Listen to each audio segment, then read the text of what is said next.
Well, hello everybody. Dave Stevens once again coming to you from the Geary, Stein and Stevens show, and we have a great show tonight.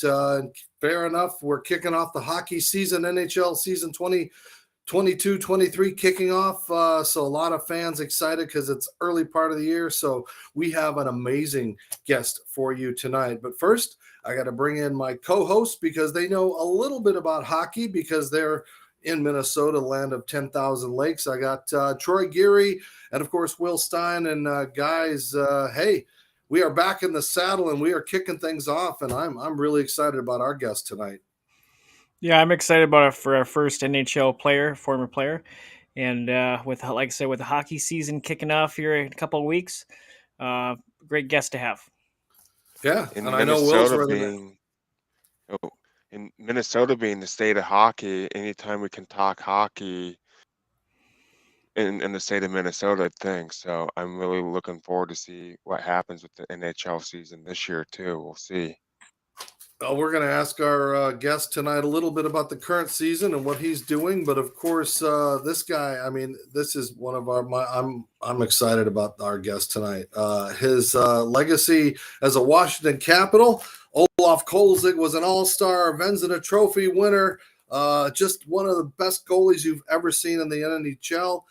Just made some amazing saves over his career. 303 career wins. He's got the most playoff shutouts, most everything in the category of goalie for the team is part of this guy, and so we are so excited to have Olaf Kolzig taking time from his duties with the Washington Capitals joining us. And Olaf, we're kind of taking a look at some of your career highlights and some of those great saves. So thanks for being a part of the show tonight, and welcome. Yeah, thanks for having me. I'm not so sure. Maybe teaching the goalies nowadays to play that way, though. Well, as we look at this, I mean, your journey, you come from Johannesburg, South Africa, you make a stop in Canada, you end up in the U.S., you wind up playing for Germany. I mean, your passport's been everywhere, but one thing was consistent was your play behind the net. Yeah, my good friend actually gave me the title of Germafricadian. I'm kind of a mutt when it comes to nationalities, but yeah, I was fortunate to have a long career in the NHL. A lot of that had to do with a team that was very patient in me. The Caps, when they drafted me, I'm sure thought I would become a more of a legitimate goalie earlier on, but it just took me a little bit of time. But I think once I got my footing, I ended up having a very good career. Yeah, well, so take us on that journey. I mean, it's such a crazy. So you end up in Johannesburg, and then you go to Canada. And did you fall in love with the game when you were in Canada, or I mean, how did that early development take that place?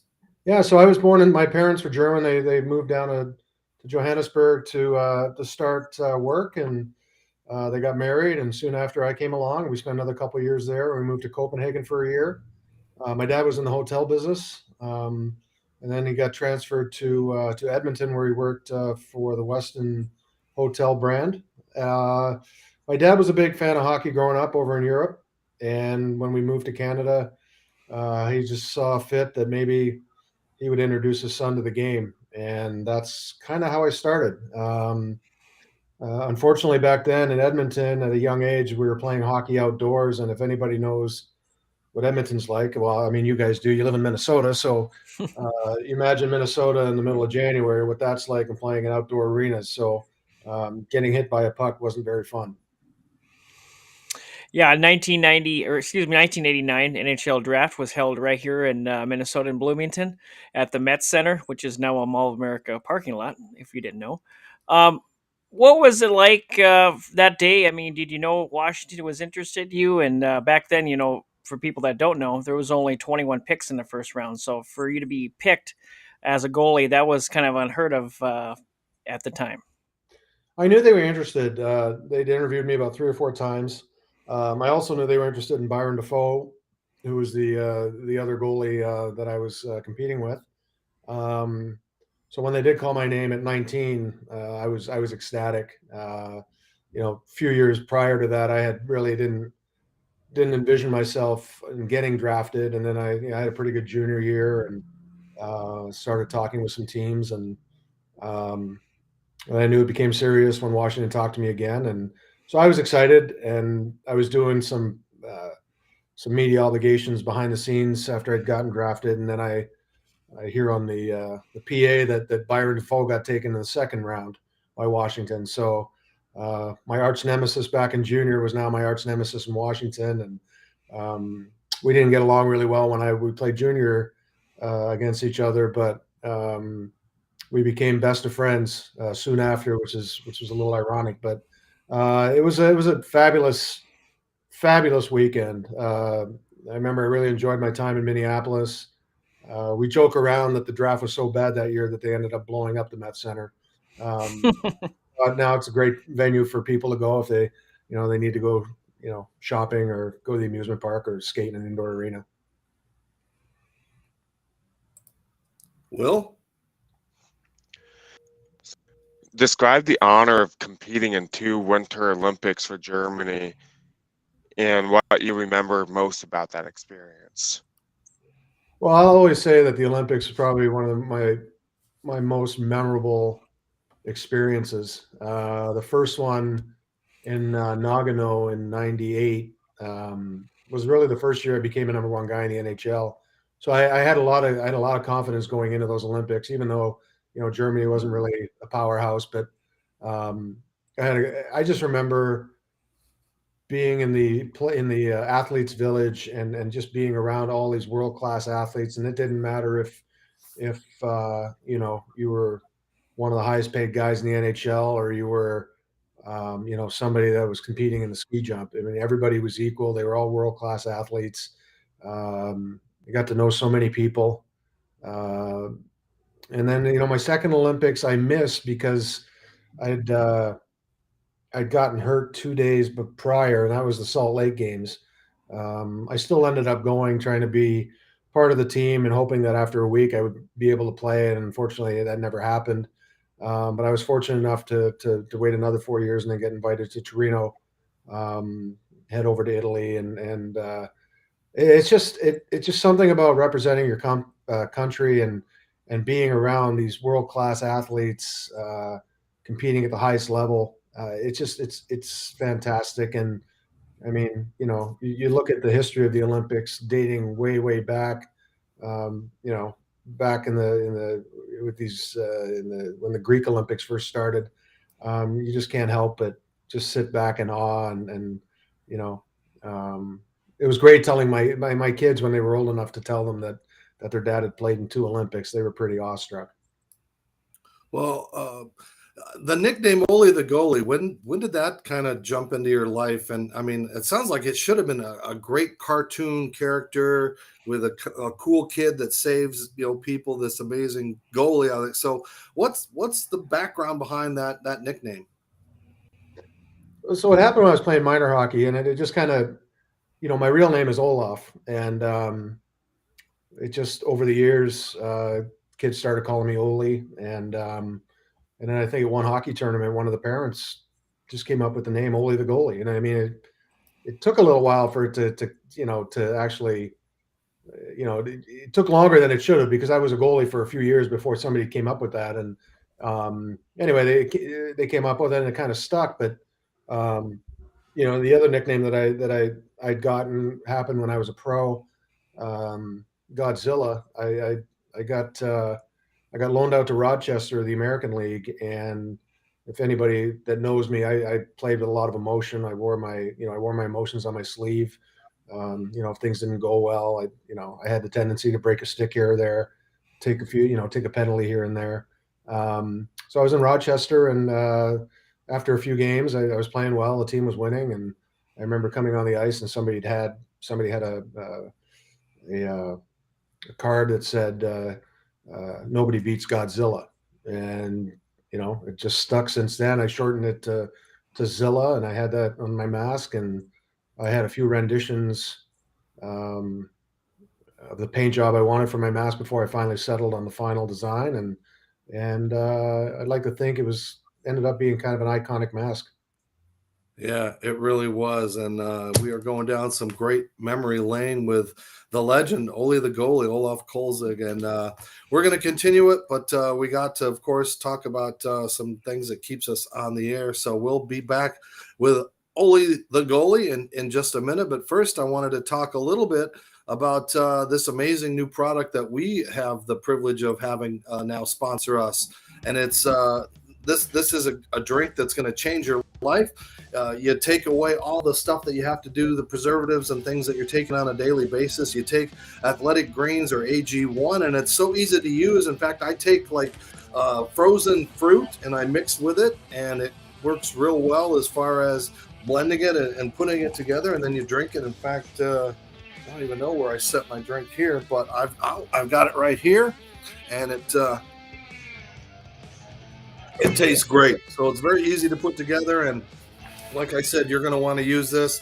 And if you support us like everybody has been, and we've got some amazing fans out there, to make it easy, Athletic Greens has said, hey, we'll give you 1 year supply of vitamin D, 5 free travel packs, and all kinds of stuff to help you supplement. So just go to athleticgreens.com/GSS, and you type in that code, and of course you get great discount and all the good things and the perks that you get from our channel. So continue to follow us, continue to support us. We'll be back right after this. Hi, everybody. Dave Stevens from the Geary, Stein and Stevens show. And you know what? The Arizona Cardinals take their turf outside in the middle of the week to make sure the sun gets to it. But we don't have that luxury for what we have down below. That's why we need to use the amazing Manscaped products like this crop preserver. I put it on my face, I put it down below, and I smell great. And of course, you know what? You got to follow up that with a crop reviver. You've got to use the Manscaped 4.0 and, of course, the Weed Whacker. The Manscaped products are great. I use them everywhere I go. My friends keep asking me, how can we get them? Well, if you type in the code GSS Show, you save 20% on all of the Manscaped products. They're great for everyone, and to quote Frank Thomas, she'll like it too.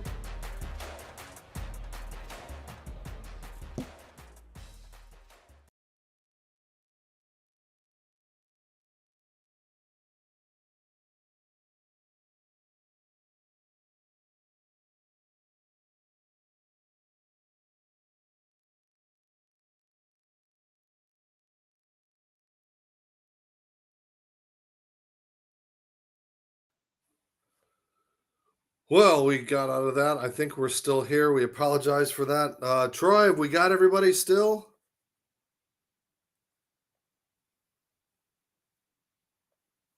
Troy, are you there? Is everybody there? Hello? Hello, hello, hello.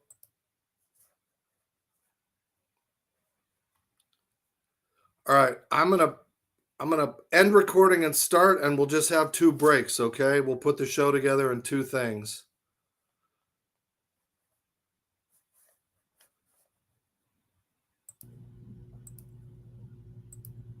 You guys there? Yeah, we're here. Okay. You had us Yep. muted there. We apologize to our listeners and viewers. You're all staring at your podcasts. We've got Ghosts and Goblins tonight. Hopefully you saw the Manscaped commercial. I don't know if it ended, but we've got these great products here. I know, Troy, you've been using the shampoos, and I can't talk enough about what these do for me. In fact, I took away the beard tonight and used all the Manscaped products to look good and feel good. And of course, we didn't get to talk real quick, but about AG1. Troy, I know you're taking it. Will, what's it been like for you guys to take this stuff? So yesterday, before I went tailgate, I knew I needed to be full of energy all night. So I had one, and it gave me energy throughout the day for tailgating before the football game. And then it just let me feel like I was on a cloud in the sky or something. Yes, and it tastes good, it looks good, and it's pretty easy to do. So thanks again for our new sponsors, AG1. But let's get back to the show and our technical difficulties. Olaf is joining us fresh from the practice. The NHL season starts this week. We don't want to say when, because then you'll know we taped this on Monday. But I just gave it away. But Olaf, I wanted to bring up something too that we don't get to talk about a lot as far as how goalies are. But I'm not sure if you remember back in your minor league days, this little gem that I was able to uncover of you clearing the puck, length of the ice, and there's a goal. A goal for Olie the Goalie. Do you remember that one? Oh yeah, that was not sure what date in November, but that was November of 1990. Sorry, November of '89, and I just came back from my stint with Washington and hadn't been playing very well. And this was kind of my breakout game when I got home. Actually, I think I guess I had a Gordie Howe hat trick. I had a goal, assist, and a penalty. It wasn't a fight, but it was a penalty. So, from a goalie standpoint, I had a Gordie Howe. But yeah, that was pretty cool. The guys cleared the bench, and I mean, I'd like to say that I elevated it above everybody's head, but I literally was 3 feet off the ice. I remember one of my players had to actually lift his leg to let it go by. But obviously, I was the first guy in Western League history to do it at the time. I think there's been a bunch more since then, but the guys clearing the bench, and it was a packed building. I think I ended up being on George Michael's Sports Machine the next night, and you're dating it now. One of the few highlights of my season that year. And hey, 17 career assists too. I mean, that's not too shabby. I mean, you were always looking to move that puck and get it out. So a real quick story. Yeah. I used to play the puck quite a bit, and I got a call from Jack Button the next day, who was our director of player personnel in Washington. And he was talking to me, and he's like, so I heard you had a pretty special night last night. And I was just gloating. I said, "Oh, Jack, it was unbelievable. You had a goal and assist and a penalty and all this stuff. And the guys cleared the bench, and he's just sitting there listening. And he's like, mm-hmm. He's like, well, last time I checked, we drafted you to stop the puck, and you have not been doing that good of a job of that. So I suggest you maybe stay in your net." So I don't think I went back out and handled the puck the rest of the season. So it took me a couple of years to finally be adventurous enough to get back out there and handle the puck. But I was, I'm not as good as the guys that they are nowadays. But back then, I mean, I looked up to Ron Hextall and modeled my game a little bit after his. Obviously, both had pretty bad tempers and big guys, and I like to handle the puck, and yeah, so it was a big part for me. I wanted to help protect our defensemen, and so yeah, I think 17 of them were I would probably say 10 of those were to Ovi, who I just touched the puck for, and he skated all the way down and ended up scoring. So it wasn't like I made a tape pass down the ice. From time to time, we ask our listeners to submit a question, and I have one from Guy in Duluth, Minnesota, where I'm really outside of here. And you're a development coach now with the Washington Capitals, for those that don't know, and you have a guy there that's from this area, Hunter Shepard. Can you talk about his development, and do you see him in the future being a starter in the NHL? Starter in the NHL. I mean, he's only a second-year pro, but Hunter he's not the prettiest goalie when you're watching him play, but man, is he competitive, and he gets the job done. He competes in there like somebody I've never seen before. There's a reason why he's won 2 NCAA championships, and this short stint with us in Hershey last year, he won his games. He's gonna remain in Hershey this year, and then it's just a matter of how he progresses. Like last year, he was on the coast, and had some success there. Like I said, his short time that he was in Hershey, he played well for us. He's going to have a bigger role for us this year, and we'll see how he progresses. But if he continues with his trend, I mean, he got a little preseason action against Buffalo in training camp, and but he's not a man of many words, but boy, he speaks more with his actions than he does with his mouth. So you're the co-owner of the Tri-City Americans of the Western Hockey League with one of your former teammates, Stu Barnes. How did that become a reality? So I was a kind of a silent owner, but I mean, that's obvious. I started with the Tri-City Americans. We moved from New Westminster back in '88, and I played a couple years there, and I ended up calling Tri-Cities home. I met my wife there, obviously became great friends with Stu. Stu met his wife there. So over the years, we were part of the alumni, and we had some successful years in the NHL, and we talked about maybe someday owning the team. And um, I was approached by the previous ownership group about becoming a silent partner, helping out more so with the marketing and being a local guy and but I didn't back in the day. I didn't, or back at the time, I didn't realize they had some underlying um, uh, reasonings for buying the team. They wanted to prove to the league that it couldn't work, and which would have gave them the right to move the team, which is what they wanted to do. And unfortunately, they didn't seek approval from the rest of the teams in our division, and the U.S. teams weren't going to let it go. So uh, I ended up talking with Stu, and we've gotten Bob Torrey, who was the GM at the time, and another local businessman involved, and so we approached the league about keeping the team. And anyway, back and forth it went, and they were gonna grant us an expansion team, which is not what we wanted, because we have an expansion team. The team that's there is moving, and they're going to take all the records with them, and that's the records that Stu and I have, part of that franchise. So, long story short, they ended up giving us the team and granting that other group of a expansion franchise, which they ran into the ground about 4 or 5 years later. And so that's how it happened. That was in '05, and we've had it ever since. And we've had some fantastic years. We ended up, we've gone to the finals a couple times. We've had a streak of 100-point seasons. Right now we're in the process of rebuilding, so we'll probably be another year or two before we're relevant again. But it's been a lot of fun, and now the fact that Stu is behind the bench coaching makes it even more fun.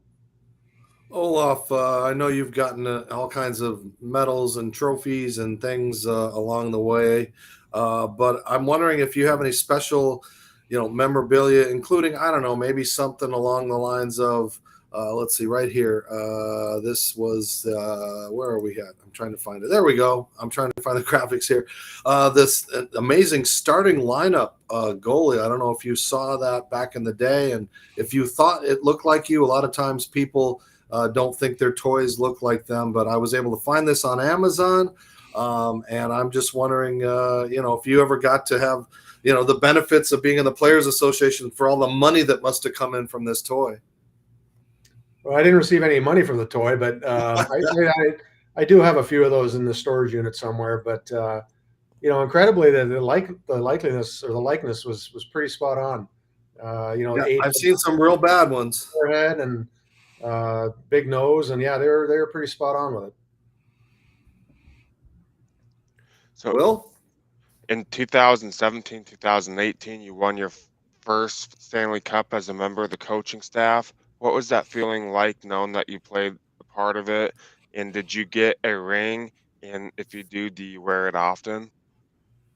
So when we won it, I obviously would have wished to have won it as a player, and then unfortunately we lost in the finals to Detroit in '98, and that's as close as I've ever come to doing it. But even winning it as part of the management staff was every bit as fulfilling. I mean, we got to be around the players. We had our own private parties as a group. I had a day with the Stanley Cup. I've got my name on it. What'd you do with it that day? What was your day like? It was actually a pretty busy day. I picked the guy up at the airport at 6 a.m, and we went and I took it to a few local businesses where we raised some money for charities. I took it to the Responding to Autism Center, where we had a number of kids take their picture with it. And then I took it home for a couple hours and just had close friends and relatives come by, and we spent a happy hour at home. And then I took it to the country club, and I'd become really good friends with a bunch of the wineries in town. And so I got in touch with one of the wineries, Gordon Brothers Estate Winery, and they produced a bottle for me. It was called Champions Blend, and we used their tradition wine, which is their high-end wine, We pour it in the Stanley Cup, and then we would funnel it into these pre-made bottles, real nice glass bottles, and they had the wax top to them. And then that night at the country club, we had a you know private, well, not a private dinner, it was a fundraising dinner, so you had to buy tickets to come, and we auctioned some of those bottles off, and I think we probably came close to raising $40,000 that night for charity. And but it was just I mean, I didn't want to let it go when it was time for it to leave at midnight. It was just, you can see why guys want to win it again and again. It's just addictive, and just reading all the names on the inside, knowing the history of it, and all the other players and coaches and GMs that have touched that cup. It's just something about it. It was just so special. And that's what this show is all about, trying to find out those special moments.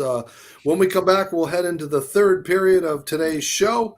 But first, of course, we've got to thank all of the people that help us and are a part of our show. And again, the viewers out there, all of you on Facebook, LinkedIn, Instagram, and all of the other things. But of course, we have products that we have to let you know about, and that would include fresh, clean threads. If you'd like 20% off the comfiest, nicest clothes, and my son just bought 2 orders of them.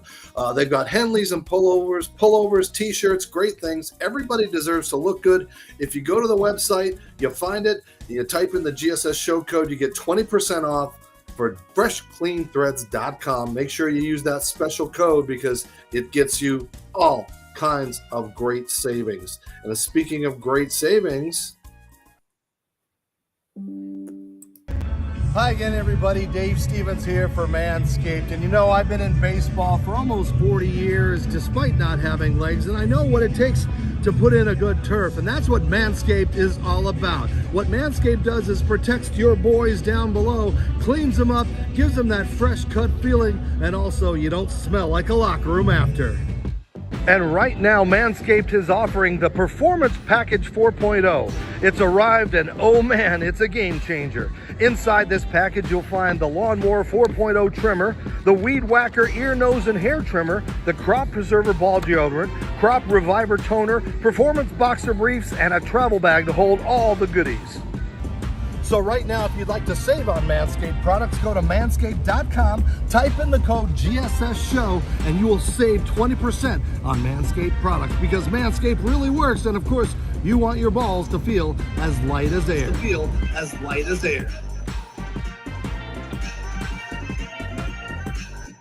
all right. Thanks again to Manscaped for being such a great supporter of our show, and of course, Fresh Clean Threads.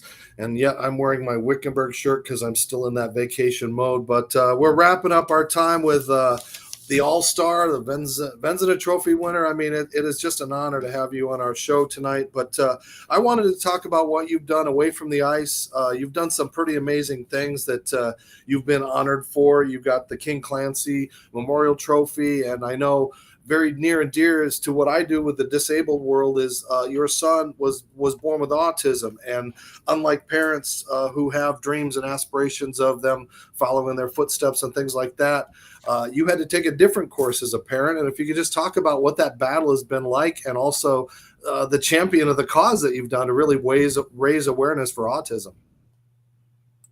Yeah, so in it was March of 2002, my wife, I was on the road in Buffalo, and my wife had taken my son to his 15-month appointment, and the pediatrician at the time, knew or saw some things that didn't look right, and come to find out, he was very well educated in autism, in the world of autism, and so at the end of the appointment, he obviously had some bad news to tell my wife, and he suggested that we go to the National Children's Medical Center in DC and get a formal diagnosis of autism. And when she called me, it was all I could do to console her, and it was just was kind of surreal. Back then in the early 2000s, it was one in 1,000 kids, or 1 in 1,500 kids that were getting diagnosed with autism, and all I thought of was the movie Rain Man, and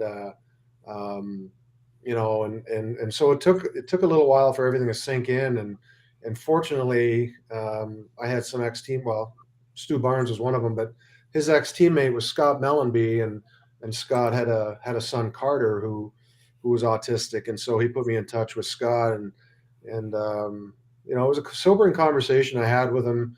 Told me, he's not going to sugarcoat. He's not going to lie to me. It's going to be the hardest. It's going to be the hardest time of your life, but it could also be the most fulfilling time of your life. And so after I had the conversation, I buckled up my bootstrings and started getting to work on trying to, figure out what we need to get for our son. And the first part of the nightmare obviously is getting the diagnosis, but the second part is trying to figure out what you need to do. And I always use this analogy. The only thing is one's life threatening and the other isn't. But when you find out you have cancer, there's already a preset, regimen for what you're going to do. And so it's just not. I mean, obviously, getting the diagnosis is enough, but at least you're already guided in the right way on how to treat it and try to overcome it. Well, but with autism, that's not the case because there's so much out there, especially when you get on the internet. There's so much out there, and different combinations work for each individual child. So it took us a little while, but fortunately, I was fortunate at the time because we did have access to some really good resources in the DC area that kind of put us on the right track, and we were able to get my son the intervention he needed at that young an age, because you find out that the first 5 years are the most pivotal for brain development, and that if you can get the interventions going, you have a way to retrain the brain. You're not going to cure it, but you have a way to retrain the brain, which in essence will give the child a better road to not a normal life, but I guess a better life, a more typical life. And so my son is high functioning. You're right, though. All the dreams that I had, when you do have a son, about following your dad's footsteps and playing hockey, or going to learn to play golf, and they weren't necessarily there. But he's done so many other wonderful things in his life that's made me so proud. And he's become a really good artist. He's a wonderful storyteller. Has a real imagination and puts these stories together. He's got such a dry sense of humor. Everybody he's around, he just makes them laugh. And so, yeah, I miss out on my son becoming the next Olie Kolzig, but he's the one and only Carson Kolzig, and he is. It just makes me smile every time I see him. That's awesome. And my best friend Jeff, his son has autism, and to just see what the challenges are. And again, there's so much still unknown, and there's been better developments, but it's almost like it's a different flight plan for every child when you're trying to overcome what it is, because we still don't know everything and all the aspects to get the best out of what we can learn and how to develop them. So God bless you. And so tell us the foundation and everything that you guys started.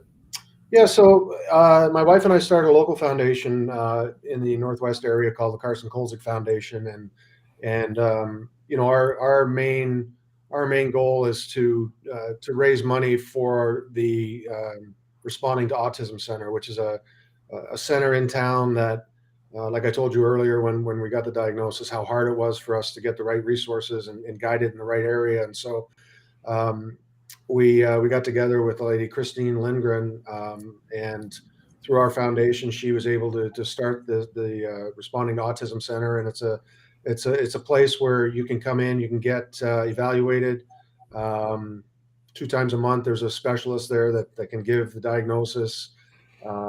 We have resources or we have all the resources that we can guide you to. We've gotten now to the point where those kids when Carson was diagnosed at 3 or 15 months, all those kids that we started seeing at the Responding Autism Center are now adults.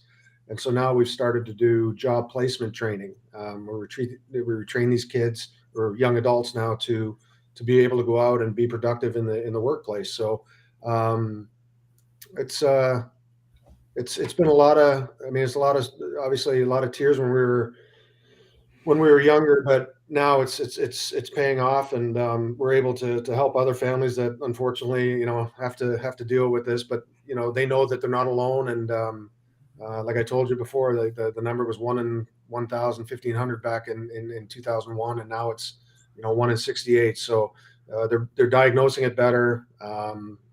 Hopefully, there's it's not a case of more kids um, being susceptible to getting it. Hopefully, it's just a case of them being to diagnose it better. But because of that, the awareness has become a lot better. I mean, it's on CNN. Seems like every week. Time Magazine seems to have an article on it all the time. And so, when people think of autism now, I don't think they think of it as Rain Man anymore. A lot of people are pretty educated about it. Well, I want to personally thank you for all the things you've done in the past and you're currently doing with the foundation. Like I was telling you earlier, my daughter's on the spectrum, so today's her 16th birthday. So I just wanted to personally thank you for doing that.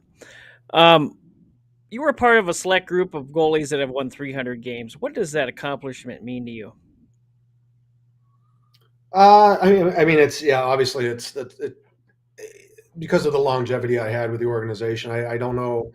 I'd be quite honest with you. I don't know if that would have happened if it was today's game with the salary cap and teams aren't quite as patient with their players. I don't think there'd be teams out there right now that would have waited as long as they did for me. But regardless, I still fended off all the young kids that wanted to come up and take my job and stayed fairly healthy and was able to play over 700 games. And it was unfortunate we had a stretch near the end of my time in Washington where we went through a total rebuild. So there was like a 3 or 4 year stretch where we didn't win a whole lot of hockey games. So, had we have been competitive throughout that whole time, hopefully it could have been pushing more towards 400. But regardless, I'm still honored to be in that group and very fortunate to have played as long as I did. And now being able to stay with the organization and help in player development and guide the future Caps into hopefully trying to break the records that we established when we played. Okay, I got to throw this out there. I mean, what the heck does it take to get into the Hockey Hall of Fame? Like, I'm like, what? How is that phone not rang for you yet? You know what, the criteria for that is pretty high, and that's not for me to decide, and if I do, great. If I don't, great. Like I said, I've had a great career. I don't lose sleep over it. It would be a huge honor, but it's not something I foresee or expect. So for me, it would be a pleasant surprise. But there's been so many great hockey players out there, and obviously they only put a few in every year, and so it's not. Again, I don't. It's not going to make or break my career or make or break the rest of my life. Like I said, I was fortunate, and I've got zero to complain about. I have one last question for you. The Capitals haven't issued your number 37 since you retired. Can you talk about that honor and one day, hopefully soon, that they raise your number to the rafters? Again, I mean, it would be an honor. I've got no control of that. The fact that nobody's worn the number since I retired, I think speaks a lot about the respect they had for me, the training staff. But again, there's a few other players that deserve to be up in the rafters as well. But again, if it happens, great. If not, like I said, I had a great career, and I was fortunate, and it would be a pleasant surprise if it happened. Well, we can't ask you your picks in the NHL this year because that would be a sort of, you've got to go with your own guys. But, you could be a part of some amazing history. I mean, if your former teammate inches closer and closer, I mean, is that a realistic shot for him to surpass the great one? I think so. I think as long as, he's this year he came in as good a shape as I've ever seen him. The passion still burns. I think as long as he's got the guys that he's playing with feeding him the puck, he's going to slow down a little bit. It just comes with age, but I don't think that shot is ever going to disappear. And if he's got John Carlson and Nick Backstrom and Evgeny Kuznetsov and TJ Oshie feeding him the puck on the power play, I think I think he went a long way last year in really digging into that by scoring 50 goals So I think he's got to average 26 or something like that the rest of the way now for the remainder of his contract, and I don't see any reason why he can't do it. And what can you as a coach, can you teach these new goalies that old goalies knew that the new goalies don't know this in this day and age? You know, for me, I still have a little bit of an old school mindset. I think the goalies nowadays are a little bit too robotic. I don't think they play instinctually enough. So I'd like to tell the goalies to play a little bit more with instinct. Yes, you need your foundation, and you need to be solid and all that.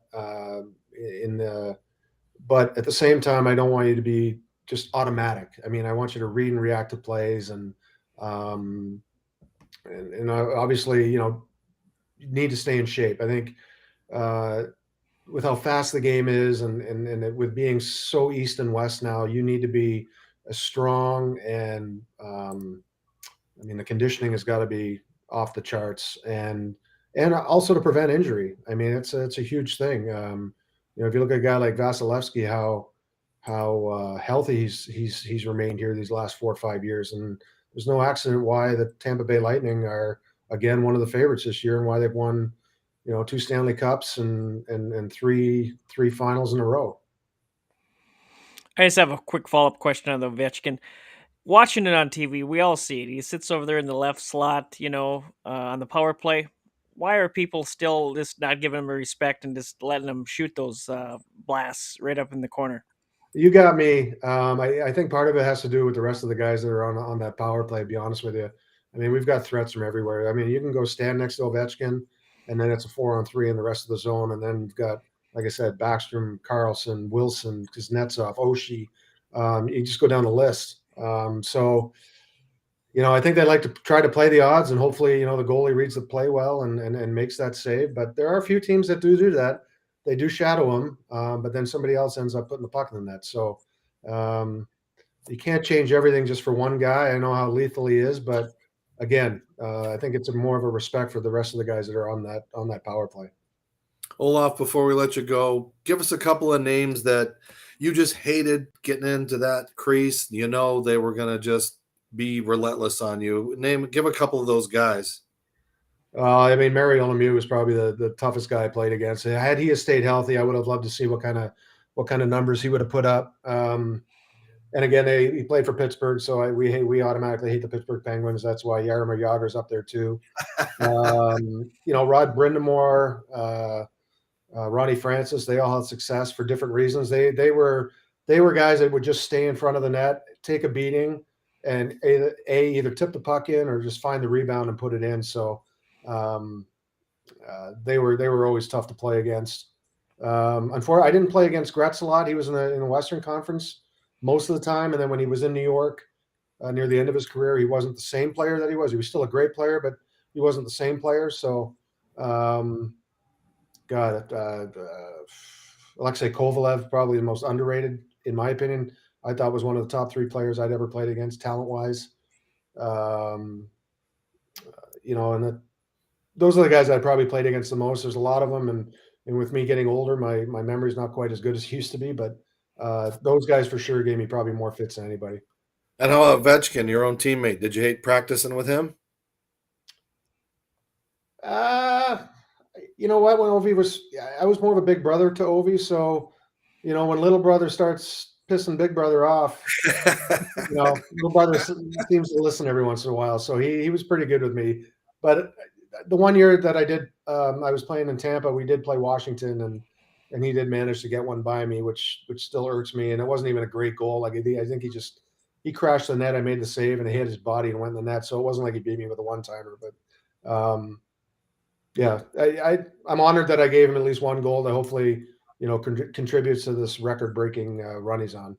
That's like giving up a home run to Pujols. You hate it at the time, but you get to look back and go, I contributed to that. True. So. And at least I won't be the guy that gave up the winning one. Yeah, that's right. Well, Olaf, thank you so much. Best of luck this season. Will and Troy, anything you want to say before we head out? I'm just thank you for taking the time out of your busy schedule to join us. We had a great time, and I look forward to watching some NHL this season. As do I. Thank thanks for taking it. As I said, thanks for taking the time to speak to us. Every time I think of Olaf, I think of that frozen snowman from the movie Frozen. So Yeah, and I do tell people I like warm hugs when I do tell them my name. So That's great. that was probably the best thing that happened for me as far as being named Olaf was Frozen coming out. Well, thank you for being a part of our show, Geary, Stein and Stevens. And again, we also want to thank our sponsors, of course, the wonderful folks from Fresh Clean Threads, 20% off, GSS show code. Same for Manscaped, Pro Stance, AG1, of course. Troy, are you drinking your stuff? Make sure you're taking these every day because I'm starting to feel good, man. I'm starting to feel real good. But again, thank you to everybody for your support and your love. Continue to follow us on all social media platforms. And hey, who knows where we're going to show up with another amazing guests. You've been watching Geary, Stein and Stevens. Everybody, have a great day, great night, wherever you're listening. Take care.